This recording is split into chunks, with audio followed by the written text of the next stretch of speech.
A poor backpacker saves a woman trapped in a snowstorm, unaware she's a billionaire heiress who will change his life forever.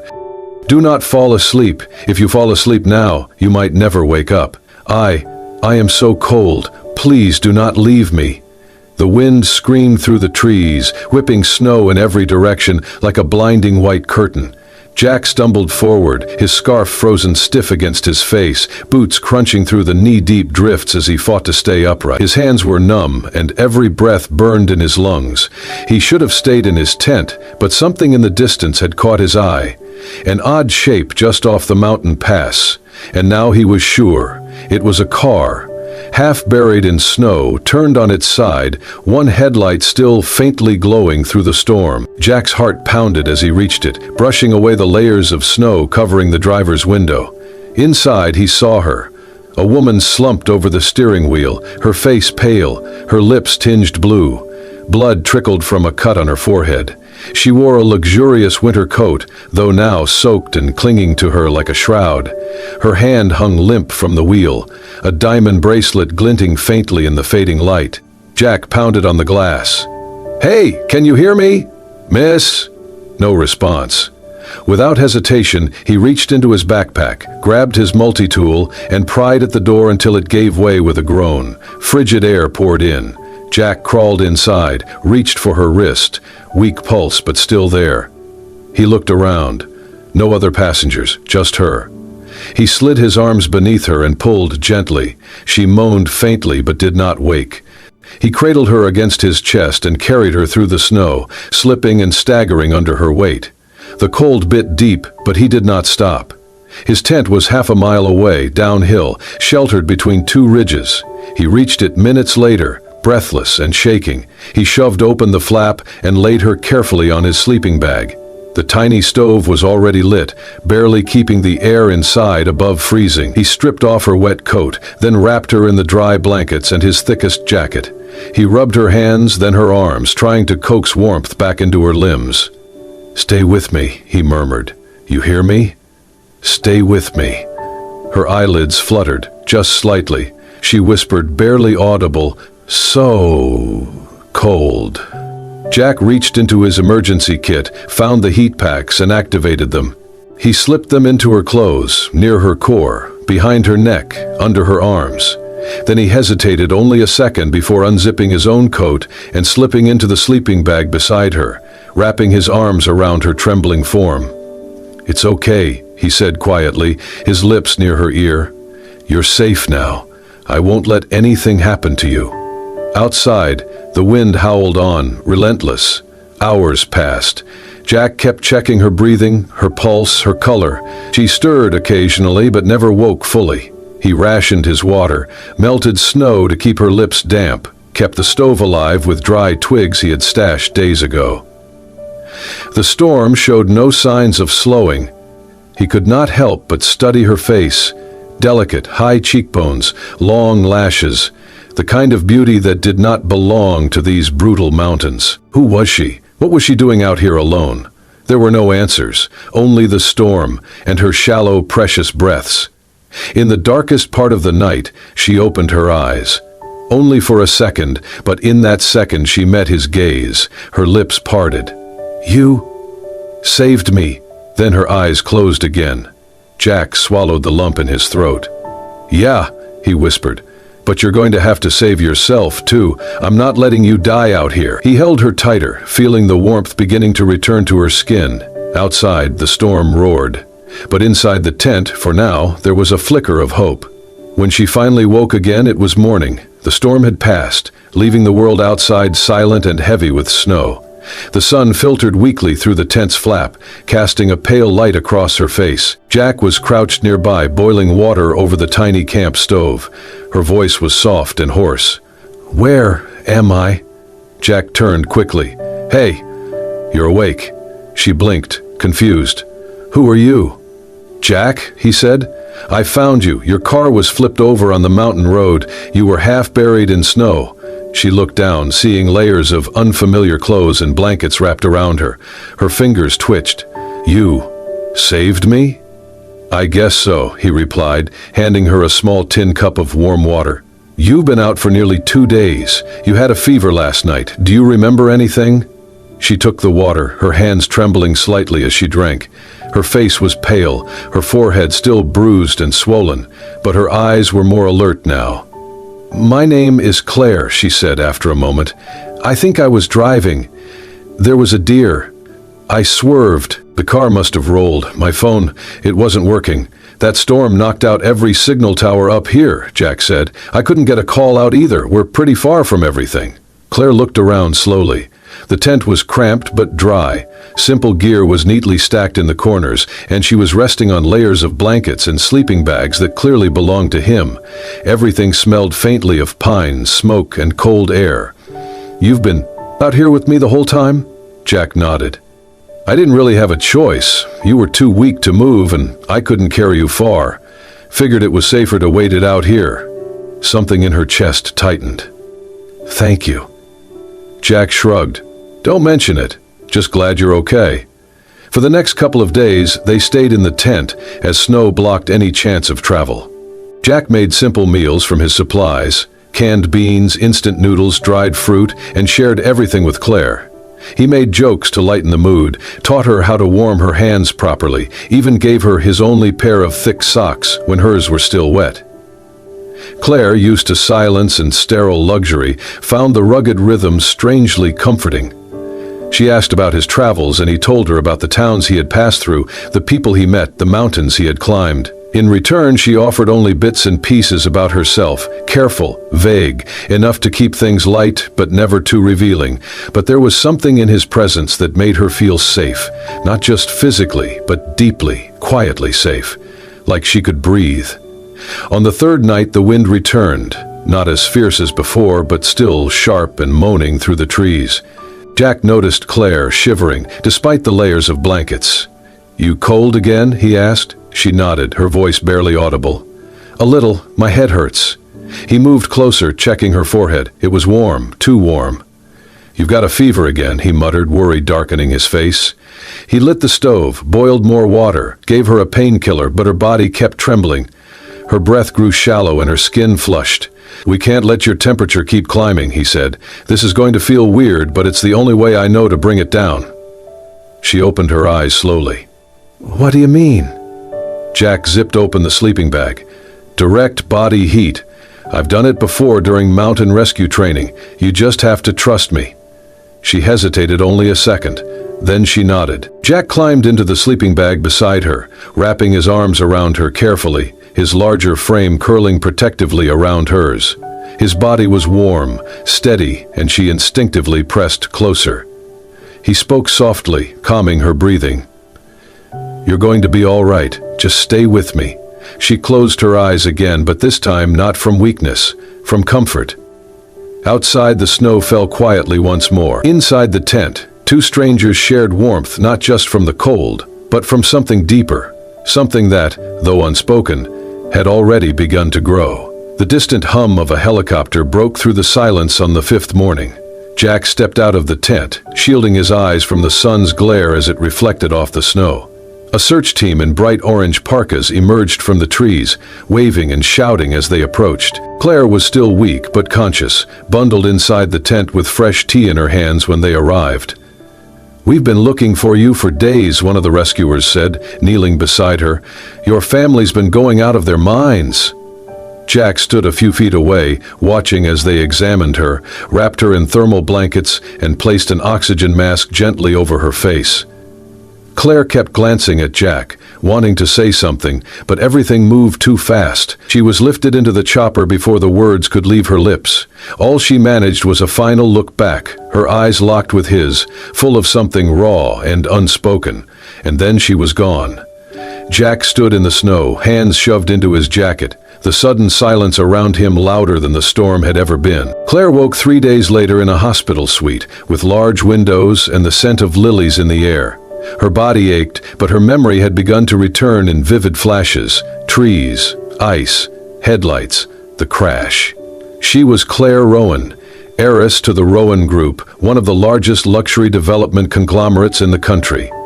She had been traveling alone, inspecting the site for a future mountain resort. a private retreat for the ultra-wealthy. The road had been icy.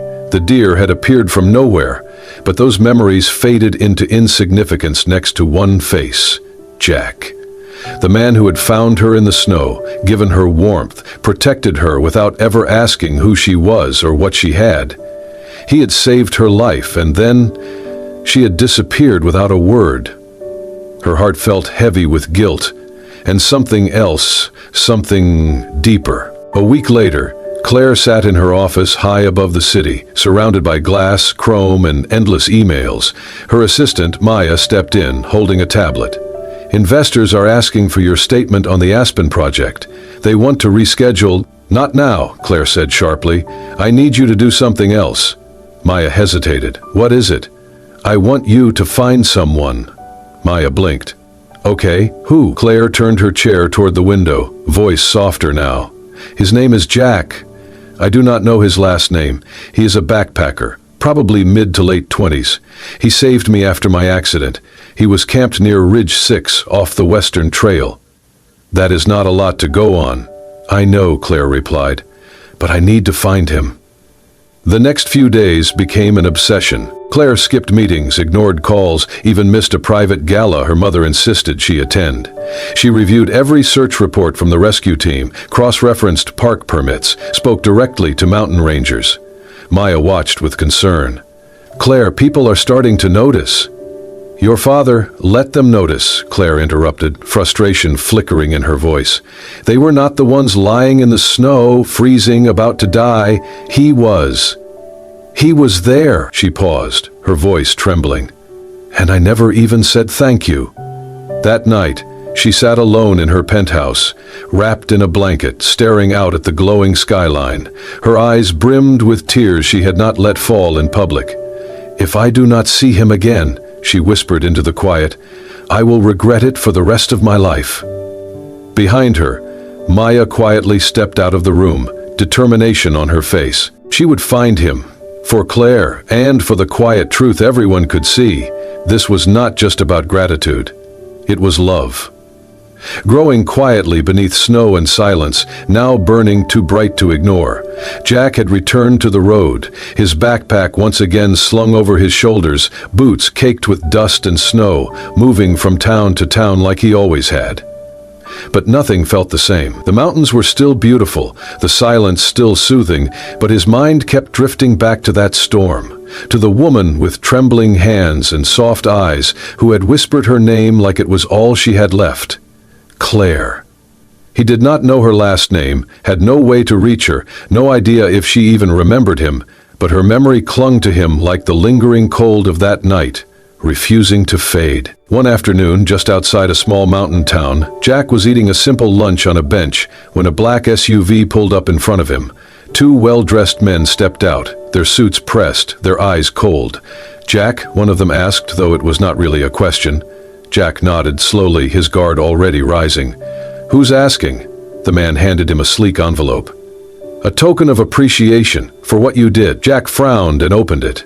Inside was a thick stack of cash, more than he had seen in years. He closed it again without a word and looked up. "Who sent you?" "Someone who prefers to remain anonymous," the man said. "Someone very grateful, but also concerned. Ms. Rowan's world is delicate, complicated. You were never meant to be part of it." Jack stood, jaw clenched. "I don't want her money." "We're not asking you to take it for the money," the man said calmly. "We're asking you to take it and walk away." Jack's voice was low.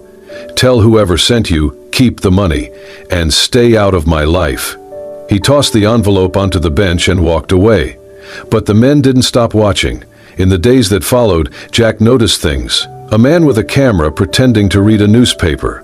A black car parked across from the cheap hostel he stayed in. Whispers in town. Eyes that turned quickly away when he looked up. They were watching. They were waiting.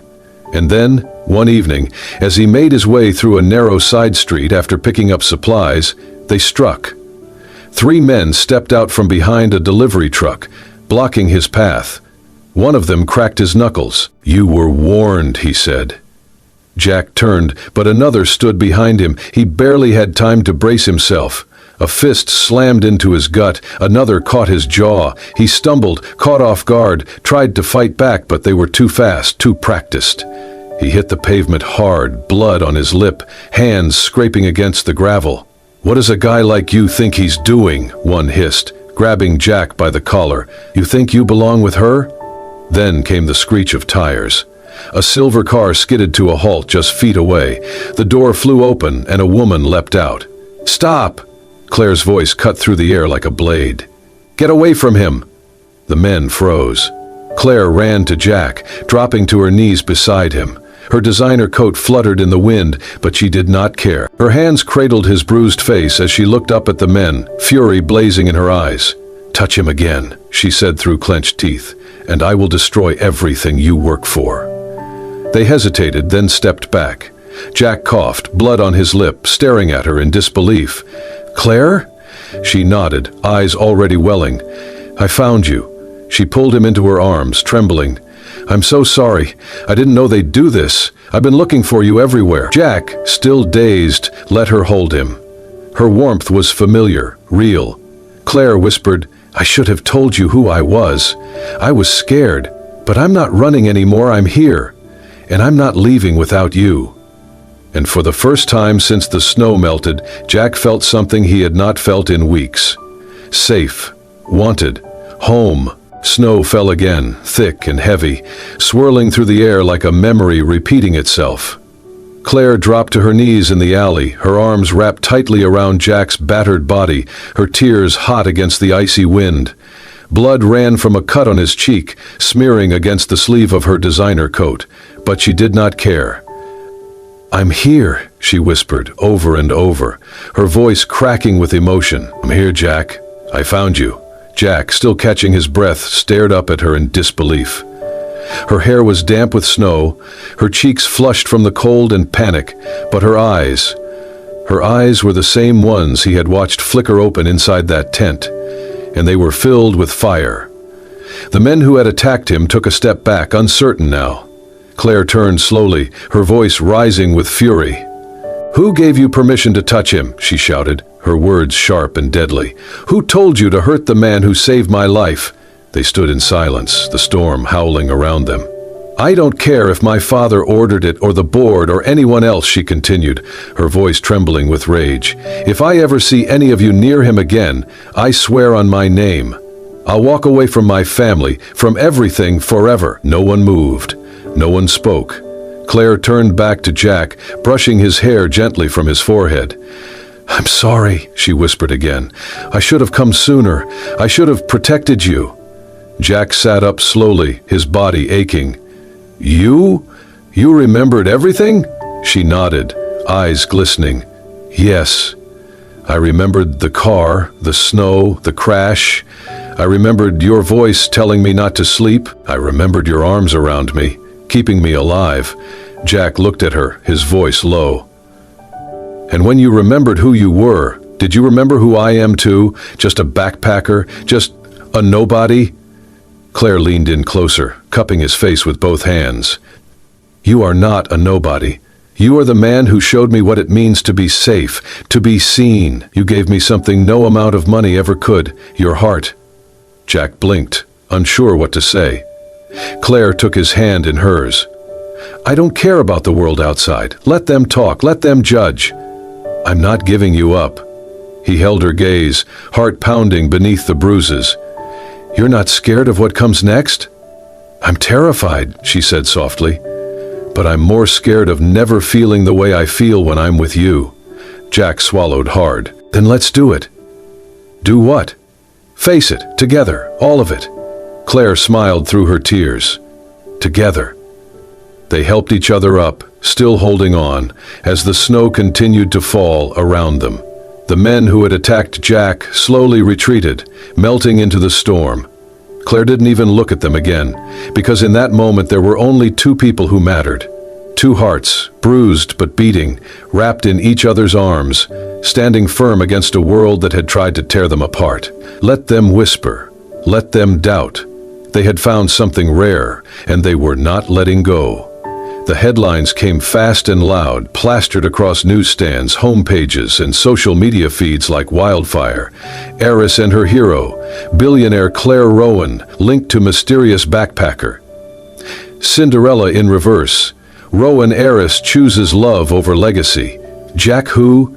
The man who stole the Rowan heiress's heart? Claire had expected attention. She'd prepared herself for whispers and curious glances, but she hadn't anticipated the sheer brutality of it.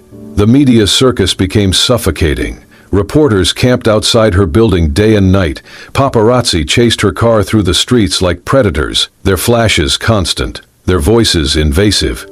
Even respectable business outlets published speculative op-eds questioning whether her emotional instability would affect investor confidence in Rowan Group. The press labeled Jack everything from a mystery man to an opportunist. They dug into his past, his lack of pedigree, his nomadic lifestyle, trying to make sense of how a woman like Claire could ever fall for a man like him. Her parents were livid. "You're destroying everything we built," her mother spat one evening, her fingers trembling around a crystal glass. They sat in the dining room of the Rowan penthouse, the city sparkling far below their feet. "You've embarrassed the family. Your name was a brand, Claire.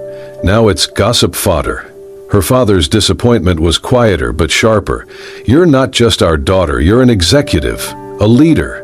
You were raised for this life. You think love excuses walking away from your responsibilities?" Claire listened, not with defiance but with calm resolve. She let their words fall like stones into the silence, waited for the echoes to fade.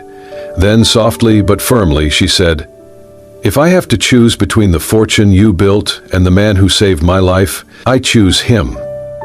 They stared at her, stunned, but she meant every word. Meanwhile, Jack tried to keep his head above water.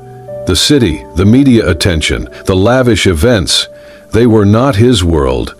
He wore the suits Claire's assistant picked out, stood beside her during press appearances, shook hands with executives and smiled through it all. But inside he was suffocating. He missed the forest, the quiet, the honesty of people who didn't care what name you carried or what you were worth. Every time someone handed him a flute of champagne or asked which hedge fund he worked for, he felt the walls close in. He never said a word to Claire. He didn't want her to feel like she had to choose. But the cracks showed. The breaking point came at the Rowan Foundation's annual charity gala.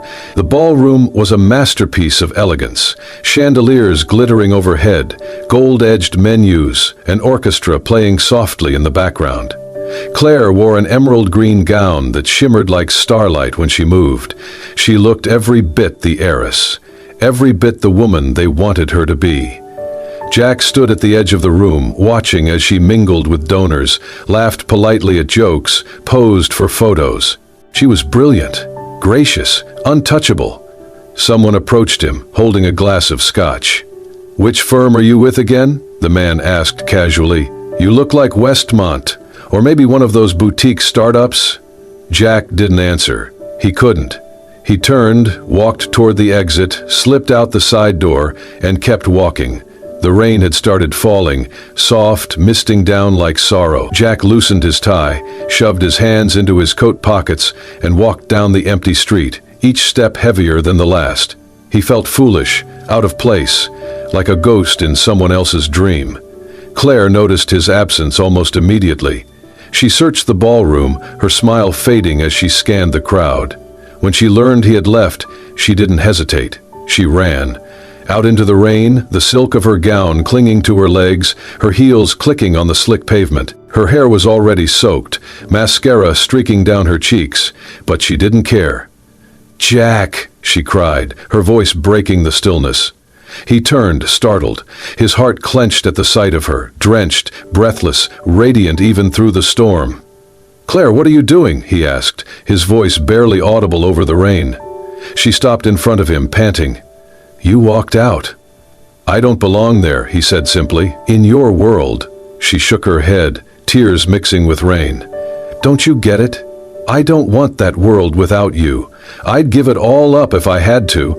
Jack looked away. I don't know who I'm supposed to be in all of this." "You're supposed to be you," she said, reaching for his hands, gripping them tight. "That's who I fell in love with." He stared at her, stunned by the fierceness in her eyes. She took a breath. "I'd rather live in a cabin with you, wake up to the sound of birds, drink cheap coffee and warm my hands by a fire, than be a queen in a palace with no soul. I'd rather live a simple life with you than be a lonely queen." Jack didn't speak. He just pulled her into his arms, holding her close, letting the rain fall over them like a blessing. In that moment, nothing else mattered. Not headlines, not fortune, not legacy. Only love. Only them. After that night in the rain, everything changed. Jack didn't walk away again. Instead, he walked forward, with Claire by his side. They returned to the mountains, not as a place to escape from the world, but as a place to build something new, something meaningful. The plan was simple but bold. Create a community-based tourism project that preserved the natural beauty of the land while empowering the people who lived there. Jack brought the idea, Claire brought the resources. Together they made it real. They traveled from village to village, meeting elders, learning traditions, listening to the needs of the people. They didn't come with checkbooks and blueprints. They came with open hearts. With every handshake and every meal shared around a campfire, trust was built. Claire stepped down from her role as CEO of Rowan Group, shocking the business world. She announced she would no longer be the public face of a company she no longer believed in, not in the same way. "I'm not walking away," she told reporters. "I'm just walking somewhere better." She took on an advisory role instead, redirecting funds into sustainable tourism, education, and local empowerment. The board balked. Her father protested, but Claire stood firm. And Jack, once a man with nothing but a backpack and a quiet heart, became a symbol of something bigger: authenticity, action, and love that wasn't afraid to get its hands dirty. Together they helped build schools in remote hamlets, supported local artisans, funded local water systems and bridges that would connect families across rivers that had divided them for decades. Children ran through the new classrooms shouting their names. Women taught Claire to weave. Jack worked shoulder to shoulder with villagers on trail maintenance and eco-friendly cabins.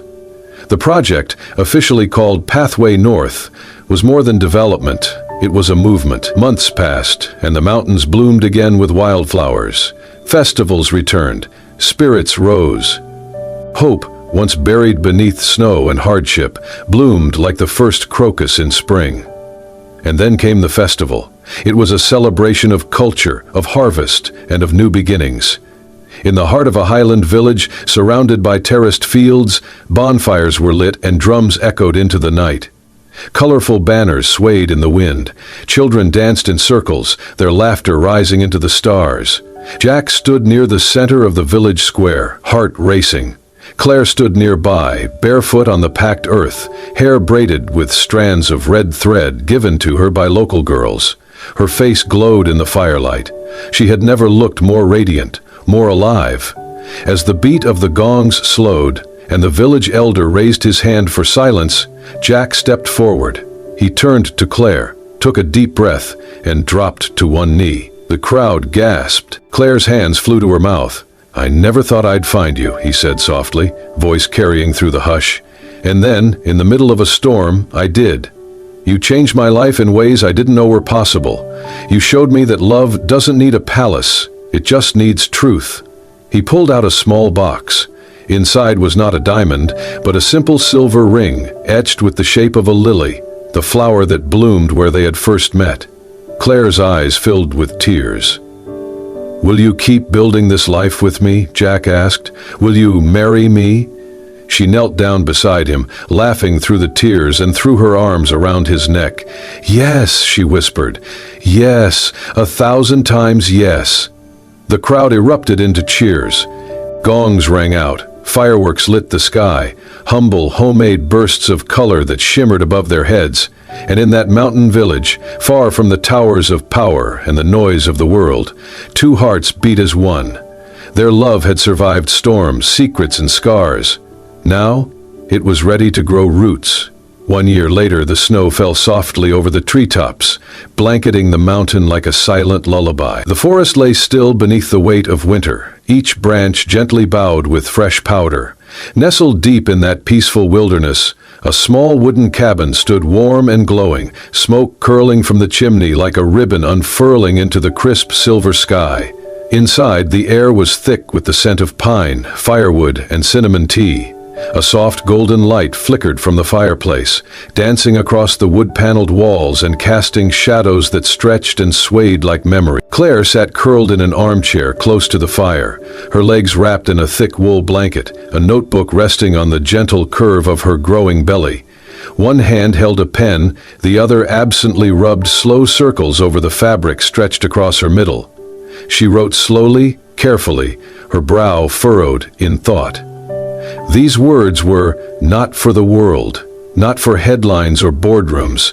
They were for herself, for the woman she had once been, for the girl lost in the snow, for the soul who had found meaning not in a skyscraper, but in the hum of a forest and the steady presence of the man who had saved her. Across the room, Jack had just returned from the trail. His boots left wet prints on the wooden floor, his hair dusted with melting snow. His cheeks were red from the cold, his breath still carrying the crisp bite of mountain air. He dropped his gear near the door and peeled off his gloves, his eyes immediately finding hers. "Still working on your masterpiece?" he asked with a grin, tossing his coat over the hook. Claire looked up, her eyes soft and shining.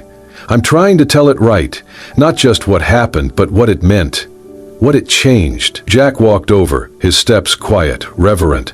He knelt beside her chair and placed his hand gently on her belly. "Our little one might end up being the best part of that story." Claire laughed softly, her fingers covering his. "He or she already knows how to do flips. I think they're training for the Olympics." He leaned in and kissed the top of her belly, then rested his head there for a moment. "I hope they inherit your fire," he murmured. "I hope they get your patience," she replied. They sat in silence for a while, listening to the crackle of the fire and the faint rustle of snow falling against the window pane. The warmth that filled the cabin wasn't just from the hearth, it was from the life they had chosen to build together. Their days were simple but full of purpose. The Rowan Path, the community tourism project they had founded together, had taken root and flourished. What started as a dream scribbled in a tent during a snowstorm had become a model of sustainable development. Bridging cultures, building futures. Eco-cabins lined the trails. Local families hosted travelers, shared stories, taught traditions. Everything was guided by respect. Respect for the land, for the people, for the connection between them. Claire used her name not to climb, but to lift. She no longer stood behind podiums or led board meetings, but her presence was everywhere. In the classrooms they built, the scholarships she funded, the programs she quietly supported. She mentored young women from mountain villages who once believed their voices had no place beyond the hills. Jack became something of a legend, the man who came from nowhere, saved an heiress, and stayed, not for glory, but for something deeper.